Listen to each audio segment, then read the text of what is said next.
Hello बच्चों, मेरा नाम है अभिजीत और मैं हूं आपका फिजिक्स टीचर। तो आज हम पढ़ेंगे यूनिट एंड डायमेंशन का सेकंड पार्ट। लास्ट वीडियो में हमने कवर किया था what is unit, what is dimension. आज हम पढ़ेंगे यूज ऑफ डायमेंशन। तुमने पढ़ तो लिया क्या है यूनिट, क्या है डायमेंशन। अब आज हम पढ़ेंगे कि यूज़ क्या है इसका, डायमेंशन का क्या यूज़ है। सो डायमेंशन हमने देखा था, डायमेंशन किसी फिजिकल क्वांटिटी को उसके फंडामेंटल्स क्वांटिटीज में रिप्रेजेंट करना ही डायमेंशन कहलाता है। तो आज हम देखते हैं डायमेंशन का यूज क्या है। सो यूजेस ऑफ डायमेंशन कहते हैं।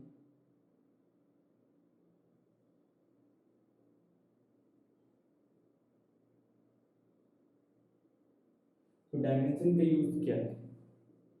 तो पहला यूज है डायमेंशन का, बहुत इंपॉर्टेंट यूज है, कन्वर्जन ऑफ यूनिट। मान लीजिए कोई फिजिकल क्वांटिटी किसी एक यूनिट में लिखी हुई है, उसको किसी दूसरी यूनिट में हमने कन्वर्ट करना है, वही कहलाएगा कन्वर्जन ऑफ यूनिट। तो इसका पहला यूज है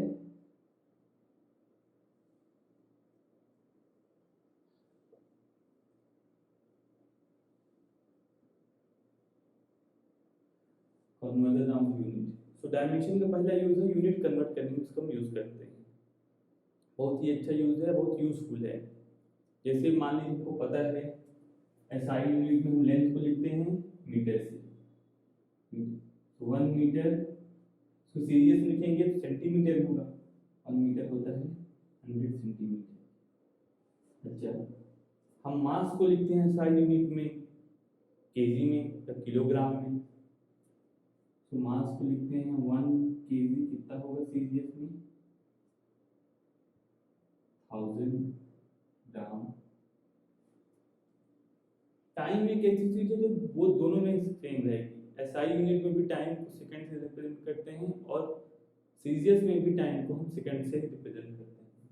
सो उसमें कोई दिक्कत नहीं। सो डायमेंशन का हमने क्या बोला कि किसी भी एक यूनिट में किसी भी कोई फिजिकल क्वांटिटी किसी एक यूनिट में लिखा है तो दूसरे यूनिट में कन्वर्ट करने के लिए डायमेंशन का यूज कर सकते हैं। इसका एक मान लीजिए कोई फिजिकल क्वांटिटी है, उसका न्यूमेरिकल टर्म n है और उसका डायमेंशनल टर्म क्या है u। तो इन दोनों का मल्टीप्लिकेशन हमेशा कांस्टेंट होगा। ये है इसका कॉन्सेप्ट। ये फिजिकल क्वांटिटी है, उसका न्यूमेरिकल टर्म n है और डायमेंशनल टर्म यूनिट वाला u। उन दोनों का मल्टीप्लिकेशन हमेशा कांस्टेंट है। सो क्या होगा, उनका मल्टीप्लिकेशन का कांस्टेंट होगा। तो मान लेते हैं किसी एक यूनिट में ये n1 है और ये u1 है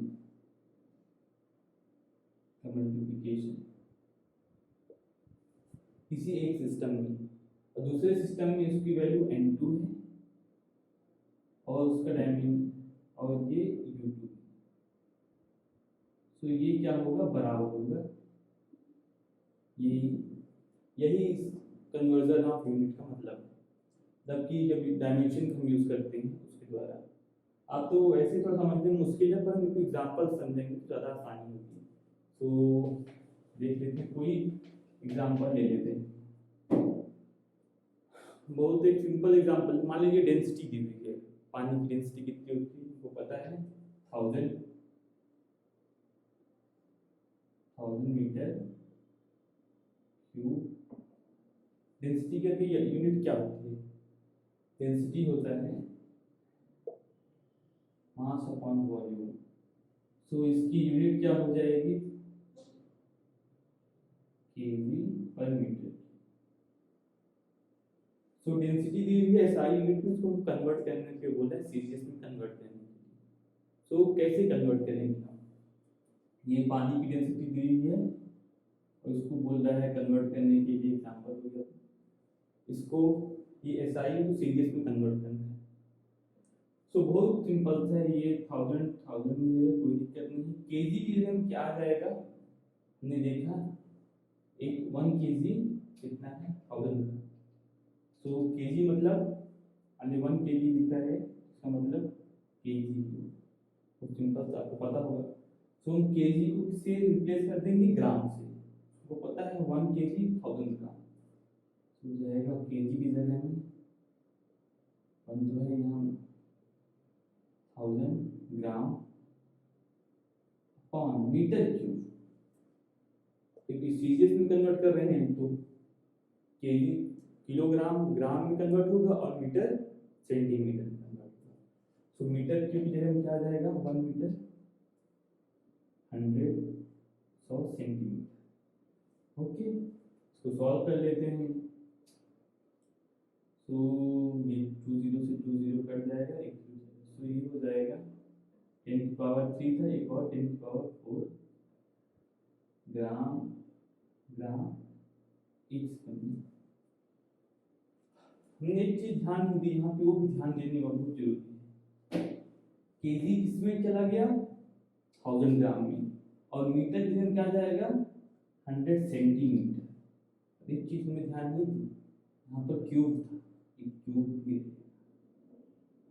मीटर क्यूब था, हमने मीटर को रिप्लेस किया 100 सेंटीमीटर से, मीटर की हम क्या आ गया एम की जगह में 100 सेंटीमीटर, और क्यूब तो हटाना भूल गए, कोई ध्यान नहीं, तो क्यूब है यहाँ। तो अब सॉल्व करते हैं, 1000 में रहेगा, और ये 100 ये 1000 है, और 10 की पावर 2 पावर ये हो जाएगा 10 की पावर 6, तो ये 10 की पावर 3 10 की पावर 3 से ये कट गया, तो कितना हो गया ये कट गया ग्राम पर सेंटीमीटर क्यूब, तो हो गया ये 1 ग्राम पर सेंटीमीटर, 1 ग्राम पर सेंटीमीटर। तो देख सकते हैं कैसे हमने इसको एसआई यूनिट से सीजीएस यूनिट में कन्वर्ट किया। एक और एग्जांपल देख लेते हैं जिसमें हम डायमेंशन का भी यूज करेंगे। दूसरे एग्जांपल से सिंपल से थोड़ा सा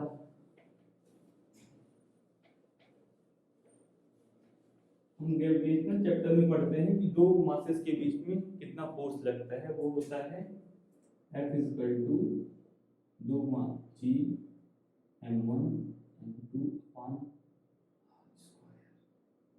ये, यहाँ पर ये g कांस्टेंट होता है और इसकी वैल्यू होती है, इसको बोलते हैं ग्रेविटेशनल कांस्टेंट, यूनिवर्सल ये ग्रेविटेशनल कांस्टेंट है। सो इसकी वैल्यू क्या होती है कैपिटल G की 6.67 इंटू 10 की पावर -11 हो जाएगा, यूनिट क्या हो जाएगी न्यूटन मीटर स्क्वायर पर केजी स्क्वायर, ये यूनिट हो गई। सो क्वेश्चन क्या है अपना, इसको कन्वर्ट करना है एसआई यूनिट से सीजीएस यूनिट में कन्वर्ट करना है, यही अपना क्वेश्चन है कि बोल रहा है जो जी वैल्यू है 6.67 इंटू 10 की पावर -11, इसको सीजीएस यूनिट से एसआई यूनिट से सीजीएस यूनिट कन्वर्ट करना है।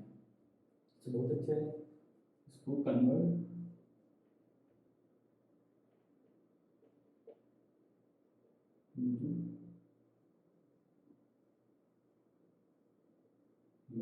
ये है अपना क्वेश्चन, ठीक है। तो चलिए शुरू करते हैं, इसको कैसे हम कन्वर्ट करेंगे। तो सबसे पहले इसकी हम केल्विन डायमेंशनल फार्मूला रखेंगे, इसका डायमेंशनल फार्मूला क्या होगा। तो न्यूटन के लिए हमको पता है क्या होगा mLT की पावर -2, mLT की पावर, तो न्यूटन मतलब फोर्स ma मतलब इसका मास कैपिटल M, और a मतलब वेलोसिटी अपॉन टाइम, वेलोसिटी के लिए होता है डिस्टेंस, लेंथ और टाइम मतलब टाइम की स्क्वायर, ये हो गया न्यूटन।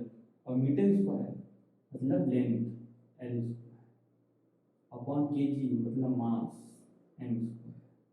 इसको सिंप्लीफाई करेंगे फर्दर, सो M से जब जाएगा n की पावर -2 तो कितना बचेगा n की पावर -1, L की पावर 2 इंटू L की पावर 1, तो L क्यूब हो गया, और ये क्या हो गया, इसका डायमेंशनल फार्मूला हो गया, इसका कैपिटल जी का ग्रेविटेशनल कांस्टेंट का डायमेंशनल फार्मूला। तो हमने इसको ऐसे भी लिख सकते हैं, g इक्वल टू 6.67 इंटू 10 की पावर -11। m -1 मतलब m मतलब मास के की पावर -1, l क्यूब मतलब मीटर क्यूब, t -2 मतलब सेकेंड की पावर -2। ठीक है, हमने डायमेंशनल फार्मूला देखा कि इसको ऐसे भी लिख सकते हैं, K G power -1 metre cube into second power -2।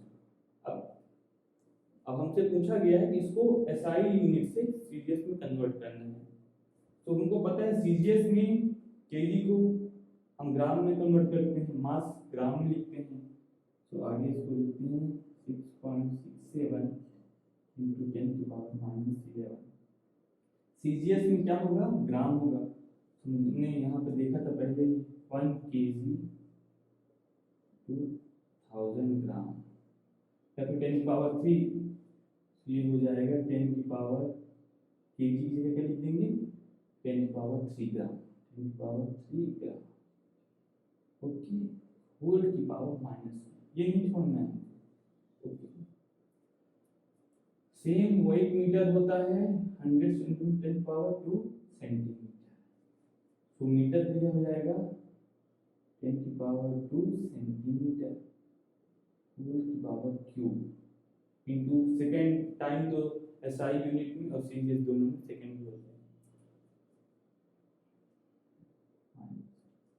अब इसको बस सिंपल कर देते हैं, सिंप्लीफाई करेंगे 6.67 इंटू 10 की पावर -11, 10 की पावर 3 -1, तो हो जाएगा 10 की मल्टीप्लाई हो जाएगा 10 की पावर -3 ग्राम, ये 6 10 की पावर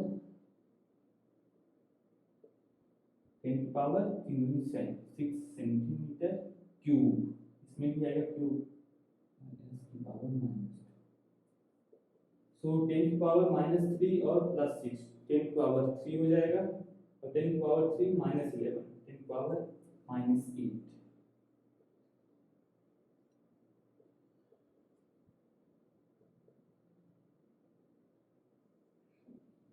ये -1 था तो ग्राम भी -1, g -1 सेंटीमीटर क्यूब s-2, ये हो गया सीजीएस में centimetre gram second. So convert हो गई ये 6.67 10 पावर -8, ये एसआई में था, सीजीएस में। इसको हम ऐसे भी लिख सकते हैं, क्योंकि ये न्यूटन मीटर स्क्वायर पर केजी स्क्वायर था। न्यूटन होती है एसआई यूनिट, एसआई में फोर्स की यूनिट, सो सीजीएस में होती है फोर्स की यूनिट डायन।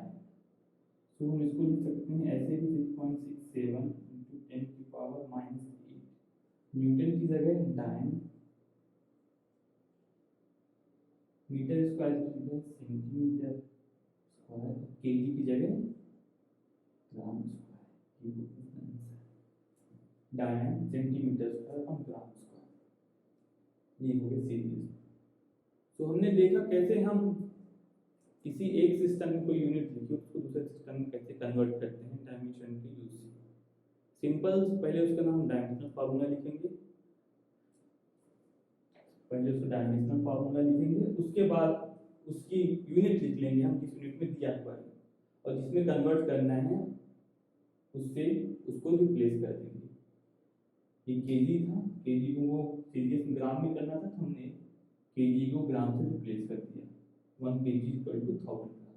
मीटर को हमने सेंटीमीटर से रिप्लेस, एम को 1 मीटर को 10 की पावर 2 सेंटीमीटर से रिप्लेस कर दिया। तो ये पहला यूज हो गया हमारा डायमेंशन के यूनिट, कन्वर्जन ऑफ यूनिट। हमने देखा कैसे हम डायमेंशन का यूज करके यूनिट कन्वर्ट करते हैं। अब दूसरा यूज देखते हैं, दूसरा क्या यूज है। पहला यूज हो गया, दूसरा देखते हैं कि क्या यूज है डायमेंशन।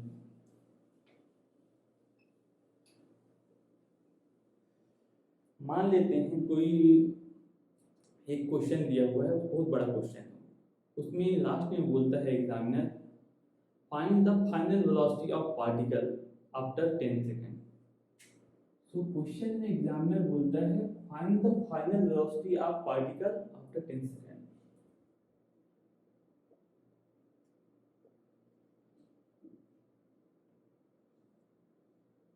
वेलोसिटी ऑफ पार्टिकल ये आफ्टर 10 सेकेंड। सो क्या एग्जामिनर ने और चार ऑप्शन दिए हैं, एक ए ऑप्शन है, एक बी है, एक सी है और एक डी है। सो क्या पूछ रहा है एग्जामिनर कि फाइंड द फाइनल वेलोसिटी, मतलब वेलोसिटी जानना चाहता है एग्जामिनर, यहाँ पे वेलोसिटी जानना चाहता है। सो यहाँ पे मान लीजिए x दिया है, y दिया है, z दिया है और t दिया है, और यहाँ यूनिट्स कुछ दी है, यहाँ पे मीटर पर सेकेंड, यहाँ पे सेंटीमीटर पर सेकेंड स्क्वायर, यहाँ सेंटीमीटर पर सेकेंड, और यहाँ पे मीटर स्क्वायर पर आवर। सो कोई बच्चे यदि कभी कभी एग्जामिनर ऐसे भी सवाल दे देता है जिसमें यूनिट ही अलग अलग होती हैं। तो कोई बच्चा यदि स्मार्ट बच्चा होगा तो जानता है कि वो वेलोसिटी पूछ रहा है और वेलोसिटी की यूनिट होती है मीटर पर सेकेंड और सीजीएस में सेंटीमीटर पर सेकेंड। तो यदि वो देखेगा बोलेगा यहाँ सेकंड स्क्वायर है, मतलब ये तो आंसर हो ही नहीं सकता, ये अपना आंसर नहीं हो सकता क्योंकि उसने वेलोसिटी पूछी हुई है। ये यूनिट से ही चीज क्लियर हो गई कि आंसर नहीं होगा बी ऑप्शन। और डी ऑप्शन में भी मीटर स्क्वायर पर आवर दिया है, मतलब ये भी यूनिट वेलोसिटी की नहीं होती है, मीटर पर सेकंड होती है या फिर मीटर पर आवर हो सकती है, पर मीटर स्क्वायर पर आवर कभी वेलोसिटी की यूनिट नहीं हो सकती है। तो वो तुरंत समझ जाएगा कि बी और डी ऑप्शन हो ही नहीं सकते हैं, इसलिए उनको तुरंत एलिमिनेट कर देगा, इन दोनों में ही विचार करके सॉल्व करेगा क्वेश्चन। तो कहने का मतलब बस इतना ही है कि कोई फिजिकल इक्वेशन दी हुई है, यदि कोई क्वेश्चन दिया हुआ है, उसकी जितना उसका न्यूमेरिकल वैल्यू इंपॉर्टेंट है उतनी उसकी यूनिट भी इंपॉर्टेंट है। कभी कभी ऐसा होता है कि यूनिट डिफरेंट दी होती है, तो हम यूनिट से भी चेक कर सकते हैं कि कौन सा आंसर अपना सही है। कभी कभी एग्जामिनर पे जब रहता है उसको यूनिट चेक करवानी होती है तो ऐसा करता है। तो हम देख लेते हैं दूसरा यूज क्या है अपना डायमेंशन का, to check the dimensional correctness of equation. मतलब कोई इक्वेशन फिजिकल इक्वेशन दी हुई है वो डायमेंशनली करेक्ट है या नहीं करेक्ट है, वो चेक करने के लिए हम इसका यूज कर लेते हैं, to check the dimensional correctness. ये अपना दूसरा यूज हो। हम इसको भी एग्जांपल से समझ लेते हैं। मान लीजिए क्वेश्चन दिया हुआ है, दिया है t equal to T time period है, कोई पेंडुलम है, वो एक एल लंबाई की रस्सी से लटका हुआ है, तो उसका time period t equal to 2 pi under root L by G. ये क्वेश्चन दिया हुआ है t equal to 2 pi under root L by G. बोल रहा है चेक करिए इसकी डायमेंशनल करेक्टनेस। मतलब इसका कहने का बस इतना मतलब है इस स्टेटमेंट का, डायमेंशनली करेक्ट है कोई इक्वेशन, इसका बस इतना मतलब है तो जो डायमेंशन इस लेफ्ट हैंड साइड की सेम होंगे इस राइट हैंड साइड। मान लो जो डायमेंशन इस साइड की, जो यूनिट इसकी होगी सेम यूनिट इसकी होगी, तो लेफ्ट हैंड साइड जो यूनिट है सेम राइट हैंड साइड की होगी और सेम डायमेंशन इसका होगा। यूनिट सेम तो ऑब्वियस बात है डायमेंशन भी सेम होगी, कोई दिक्कत जरूरी नहीं है ऐसा।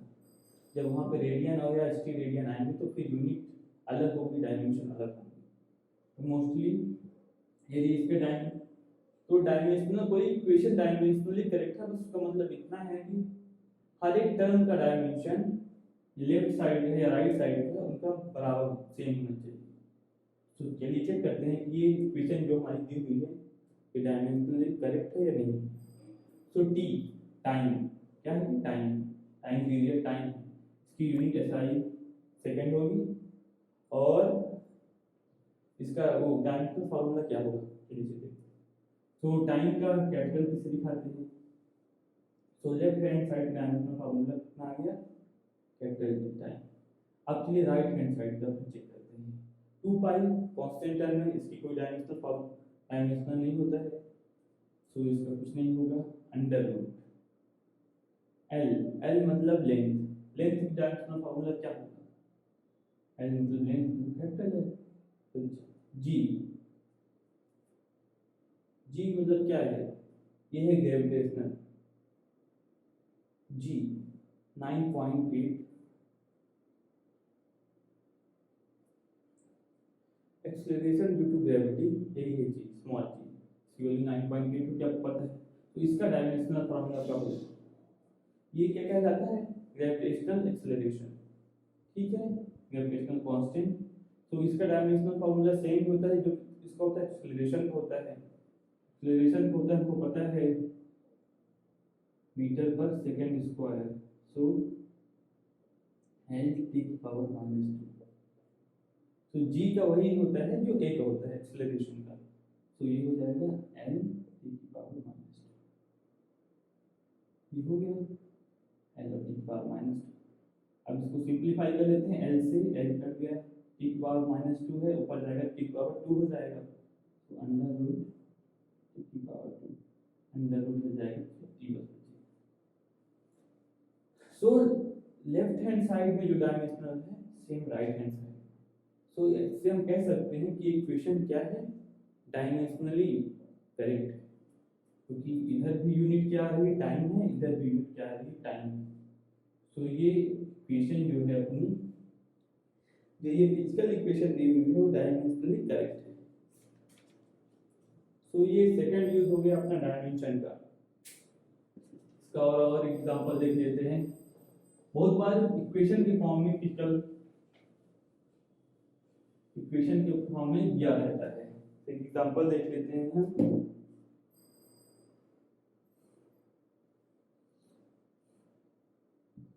एक फिजिकल इक्वेशन है जो हम लोग बहुत बार यूज करेंगे आगे जाके, s equal to ut plus half et square. So एक ये पूरी इक्वेशन डायमेंशनली तभी करेक्ट मानी जाएगी जब एवरी टर्म, जो भी टर्म है, ये वाला टर्म, ये वाला टर्म और ये वाला, इन सब की यूनिट सेम होंगी। मतलब इसको कहने का मतलब है कि इसको बोलते हैं principle of homogeneity of dimension, मतलब पूरी इक्वेशन एक यूनिट होनी चाहिए। देख लेते एक बार इसको चेक कर लेते हैं है कि नहीं है। इस यूनिट टर्म की यूनिट क्या है, एस मतलब डिस्टेंस मीटर, ut मीटर पर सेकेंड इनटू टाइम सेकेंड, तो ये भी हो गया मीटर, और हाफ मतलब कांस्टेंट है, इसको यूनिट नहीं ए, मीटर पर second square, T second square, ये। तो हम देख सकते हैं पूरी जो अपनी इक्वेशन है ये होमोजीनियस है या अपना डायमेंशनली करेक्ट है, क्योंकि हर एक टर्म की यूनिट मीटर आ रही है। मतलब कहने का मतलब बस ये है कि कोई इक्वेशन दी हुई है, फिजिकल इक्वेशन दी हुई है, उसकी हर एक इक्वेशन तभी करेक्ट मानी जाएगी डायमेंशनली जब उसकी हर एक टर्म की यूनिट या डायमेंशन सेम हो, तभी वो इक्वेशन क्या कहलाएगी, डायमेंशनली करेक्ट कहलाएगी। इसका भी हम एक एग्जांपल देख सकते हैं, एक क्वेश्चन देख लेते हैं, उससे आपको और भी चीजें क्लियर होगी। क्वेश्चन कहता है अपना velocity v of a particle depend upon the time t according to the equation। तो इक्वेशन दिया है ये वेलोसिटी के लिए v इक्वल टू ये plus vt plus c d by T, ये वेलोसिटी की इक्वेशन दिया हुआ है और वो पूछ रहा है write the dimension of A B C D. Write the dimension of A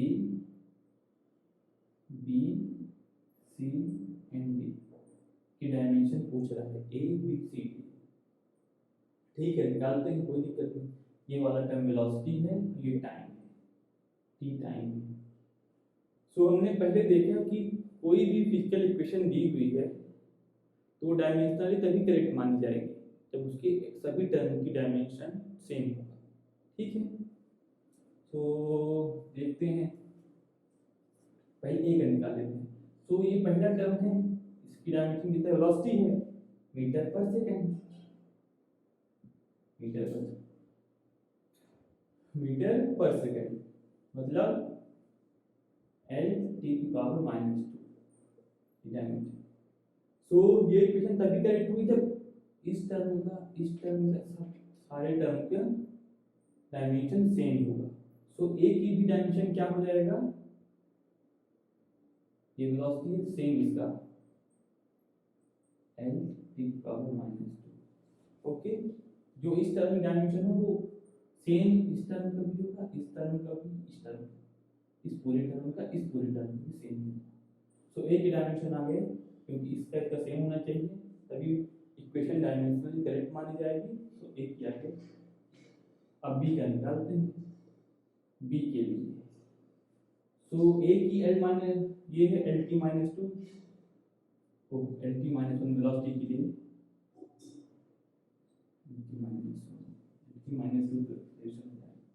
so B का हो जाएगा। अब बी के पूछा है हम तो बी का पूछा है, पर हमको बी का तो नहीं पता, पर हमको ये पता है पूरे इस टर्म का एल टी की पावर -1 होगा, क्योंकि एल की पावर इसका भी है, इसका भी होगा, तभी इक्वेशन डायमेंशनली करेक्ट मानी जाएगी। सो बी का डायमेंशन फॉर्मूला है, तब बी का नहीं पता, पर बी को छोड़ देते हैं। और ये टी है, इस पूरे टर्म का एल टी -1, सो बी हो गया एल टी की पावर टी इधर आएगा मान डिवाइड में और ऊपर जाएगा टी की पावर -2, बी हो गया एल टी -2। जो डायमेंशनल इस टर्म होगा वो इसका भी होगा, इसका भी और इसका भी। अब सी का और डी का निकाल लेते हैं। तो हमको पता है इस पूरे टर्म की डायमेंशनल एल टी -1 होगा, इसका भी एल टी -1 होगा, क्योंकि इसका एल टी -1 है। तो इस पूरे टर्म का क्या है, एल टी -1 है। और फिर से यहाँ देखते हैं, क्योंकि एडिशन है तो डी प्लस टी ये ऐड हो रहा है। जब एडिशन होगा तो पूरी इक्वेशन होमोजेनियस होनी चाहिए, तो किसी एक टर्म की जो डायमेंशन होगा वो पूरी इक्वेशन होना चाहिए। सो इस ये टी है, इसकी डायमेंशन टाइम सेकंड होगा, टी होगा, तो इसका भी टी होना चाहिए। तो डी का कितना हो जाएगा, कैपिटल टी, क्योंकि ये बगल में टाइम से ऐड है। बस कहने का मतलब इतना है टाइम से ही ऐड होगा, वेलोसिटी से ही ऐड होगी। सो टी ये टाइम था तो ये भी टाइम ही होगा, तो टी की डायमेंशनल फार्मूला कितना आ गया, टी। सो डी का ये सी का नहीं पता हमको, नीचे पता है ये टी है, ये भी टी है, और एल टी की पावर -1 पूरे टर्म का एल टी -1 होगा। तो डी का हो जाएगा, इधर डी आएगा एल टी -1 इंटू टी, -1 + 1 0 हो जाएगा। तो सी की डायमेंशन फॉर्मूला हो जाएगा ओनली एल, ये हो गया सी। सो ए का आ गया, बी का निकाल लिया हमने, डी का निकाल लिया और सी का निकाल लिया। सो इक्वेशन से हम समझ सकते हैं कि पूरी इक्वेशन होमोजेनियस तब कहलाएगी जब उसकी एवरी टर्म, सभी टर्म उसकी डायमेंशनल सेम होगी, जो एडिशन या सब्ट्रैक्शन में होंगे। क्योंकि देखिए हमने यहाँ पे इसका टी था तो इसका भी हमने बोला टी होगा, क्योंकि ये इक्वेशन फिजिकली करेक्ट है। इसका एल टी -1 था तो इसका भी एल टी -1 होगा, इसका भी एल टी -1 होगा। जो डायमेंशन इस टर्म के होंगे वही इस टर्म के होंगे, वही इस टर्म के होंगे, वही इस टर्म के, क्योंकि ये सारे एडिशन में हैं। अब फिजिकल क्वांटिटी कभी वेलोसिटी एक्सेलरेशन से ऐड नहीं होता है, वेलोसिटी वेलोसिटी से ऐड होगा, फोर्स फोर्स से ऐड होगा, कभी बस इसका कहने का मतलब यही है, टाइम टाइम से ही ऐड होगा, टाइम वेलोसिटी नहीं होगी। 5 सेकंड में हम 10 मीटर पर सेकंड स्क्वायर को ऐड कर सकते हैं, टाइम हमेशा टाइम से ही ऐड होगा, वेलोसिटी वेलोसिटी से ही होगी, फोर्स फोर्स से ही होगा, फोर्स एनर्जी से ऐड नहीं होगा या सब्सट्रैक्ट नहीं होगा। मल्टीप्लाई हो सकता है, एडिशन सब्सट्रैक्शन तभी होगा जब वो डायमेंशनली होमोजीनियस होंगे, मतलब कहने का मतलब है उनकी डायमेंशनल सेम होंगे, टाइम था तो टाइम से ही ऐड होगा, ये वेलोसिटी था तो ये मतलब कुछ वेलोसिटी जैसे वेलोसिटी ही होगा, ये भी वेलोसिटी का होगा, ये भी वेलोसिटी ही होगा। ओके, यही कहने का।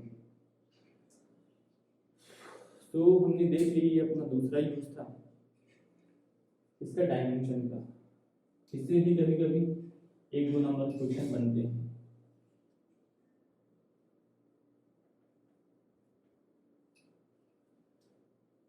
तो यूज ऑफ डायमेंशन हमने 2 यूज देख लिए, पहला यूनिट कन्वर्जन में और दूसरा उसको करेक्टनेस चेक था फिजिकल, दूसरा यूज हमने देख लिया to check the dimensional correctness of given physical equation, वो इक्वेशन डायमेंशनली करेक्ट है कि नहीं करेक्ट है। अब तीसरा यूज देख लेते हैं, एक और इसका यूज है, ये भी इंपॉर्टेंट है। तीसरा क्या यूज है डायमेंशन, तीसरा ये यूज है कि मान लीजिए to stabilise the relation among various physical quantities, इसको भी हम एग्जांपल समझ सकते हैं कि जो वेरियस फिजिकल क्वांटिटी है उसका रिलेशन हम डायमेंशन के माध्यम से निकाल सकते हैं, डायमेंशन का यूज करके। मान लीजिए एक क्वेश्चन देख लेते हैं,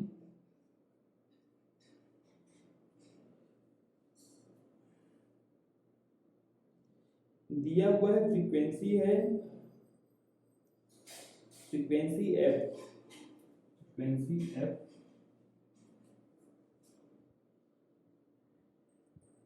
depending on the tension, force and length of the spring and mass per unit length of the string. Write the formula of frequency.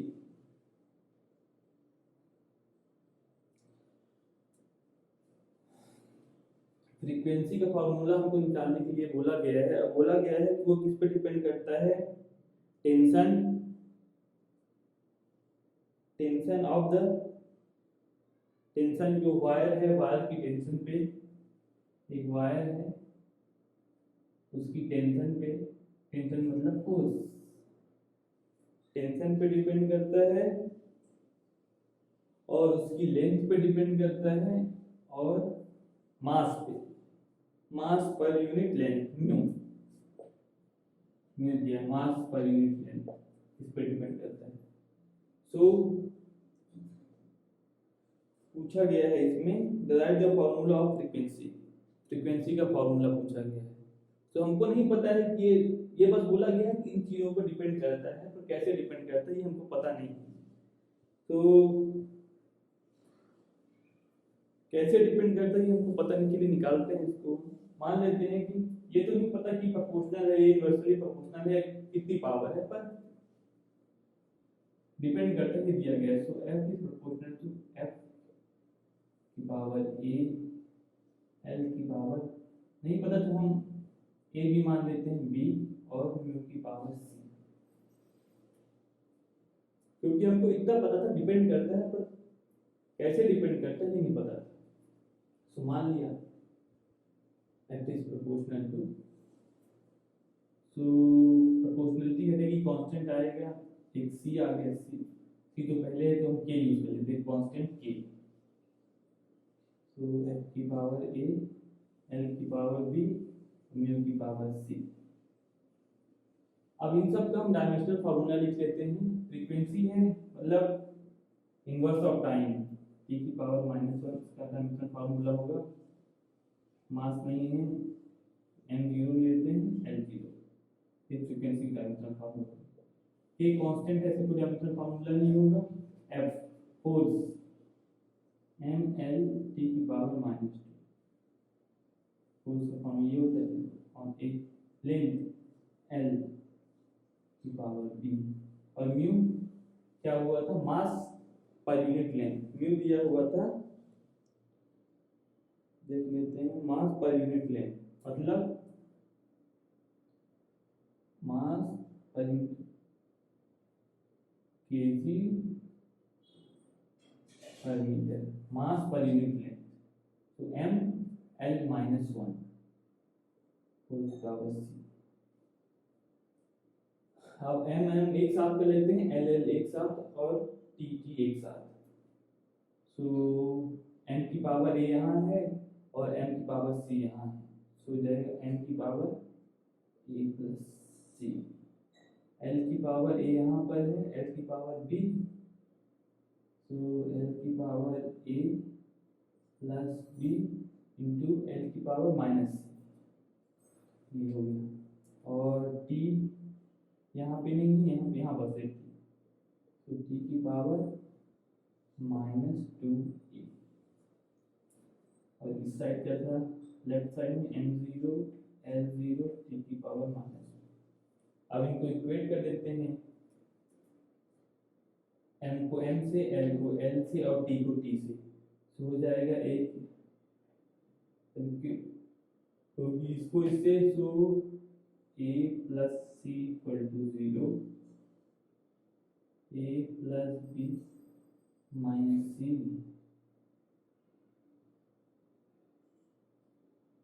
A plus minus C, ये भी जीरो हो जाएगा क्योंकि एल की पावर इस साइड जीरो है, तो इस साइड जीरो होना पड़ेगा, और minus two A equal to minus one, so A तो सीधे यहीं से आ जाएगा, ए कितना हो गया, माइनस टू माइनस ए हो गया टू, तो ए टू हो गया, तो सी आ जाएगा यहाँ से माइनस टू, ए टू हो गया C minus two, so A two हो गया, सी माइनस टू हो गया, तो बी कितना हो जाएगा अपना, A two C minus two, minus minus plus, B हो जाएगा माइनस फोर,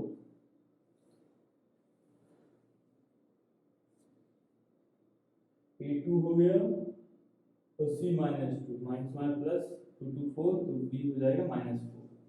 अब इन सबको यहाँ पे रख देते हैं, सो इक्वेशन वन में पुट करते हैं कि कांस्टेंट है, पता हमको एफ ए कितना है अपना, टू एफ स्क्वायर,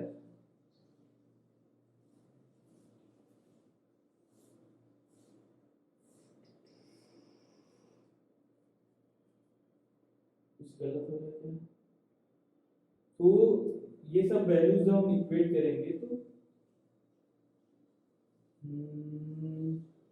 अच्छा अच्छा, एक यहाँ पे हमने स्टार्टिंग में गलती कर दी, यहाँ पे देख लेते हैं थोड़ा सा, a equal to minus two, तो माइनस टू a कितना हो जाएगा, one by two, minus two a equal to minus one, minus minus cut गया, a इक्वल टू इधर जाएगा तो वन बाई टू, और a वन बाई टू है तो c कितना हो जाएगा, minus one by two, c minus one by two हो गया, सो यहाँ से b आ जाएगा, a है one by two plus c minus one by two plus one by two plus b zero, तो b हो गया माइनस वन, b कितना हो गया minus one, one by to one हो जाएगा, इधर जाएगा माइनस वन, तो b हो गया माइनस वन। इन सब की वैल्यू को इक्वेशन में पुट कर देते हैं, सो f हो जाएगा अपना के कांस्टेंट, जो भी नहीं पता हमको, f कितना है, f पावर a, तो f की power one by two, l की पावर l b है, b की वैल्यू माइनस वन, और म्यू है c की value minus one by two, इसको कर लेते हैं, और के माइनस वन मतलब वन बाई, ये one by L under root one by two मतलब under root, so F by mu, minus one by two मतलब माइनस मतलब नीचे आ गया, और अंडर रूट और वन बाई टू मतलब अंडर रूट, सो ये हो गया अपना physical formula, F equal to K 1/L F/μ। के की वैल्यू कैसे आएगी? के की वैल्यू एक्सपेरिमेंट द्वारा आएगी, जो उनको अभी नहीं पता है, इससे एक्सपेरिमेंट से आएगी। तो ये हो गया अपना फॉर्मूला, इसका फॉर्मूला के की वैल्यू के लिए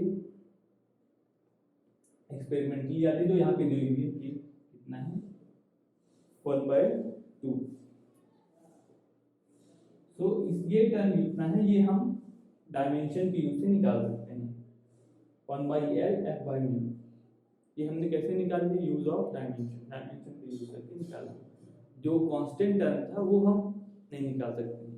ये हो गई अपनी लिमिटेशन ऑफ डायमेंशन। ये जो कांस्टेंट टर्म है, साइन हो गया, कॉस हो गया, जिनके कोई डायमेंशन नहीं होता है, उनको हम नहीं निकाल सकते हैं डायमेंशन का यूज करके, पर जो फिजिकल टर्म है वो हम निकाल सकते हैं। कांस्टेंट हो गया, e की पावर x हो गया, जिनका कोई डायमेंशनल फॉर्म नहीं होता है। ट्रिग्नोमेट्रिक इक्वेशन हो गई, साइन कॉस हो गया, और या फिर एडिशन वाला जैसे s equal to ut plus half ut, इसको भी हम डायमेंशन के यूज करके नहीं निकाल सकते हैं, क्योंकि इसमें एडिशन है। इन इक्वेशन में एडिशन हो, सब्ट्रैक्शन हो, उनको भी हम डायमेंशनल का यूज करके नहीं निकाल सकते। सो हमने 3 यूज देख लिए डायमेंशन के, पहला यूनिट कन्वर्जन में, दूसरा उस फिजिकल डायमेंशनल करेक्टनेस चेक करने में, और तीसरा इक्वेशन निकालने में, फिजिकल इक्वेशन। इसकी लिमिटेशन भी हम देख सकते हैं, हम इससे कांस्टेंट नहीं निकाल सकते हैं, साइन कॉस वाले टर्म ये नहीं निकाल सकते, ए की पावर एक्स, मतलब जिन टर्म की डायमेंशनल फार्मूला 0 होता है उनको नहीं निकाल सकते। सो चलिए हमने कुछ इक्वेशन भी कर ली। ये अपनी पहली यूनिट एंड डायमेंशन कंप्लीट होती है। नेक्स्ट वीडियो में हम देखेंगे अपना जो नेक्स्ट चैप्टर होगा उसको हम कवर करेंगे। Thank you.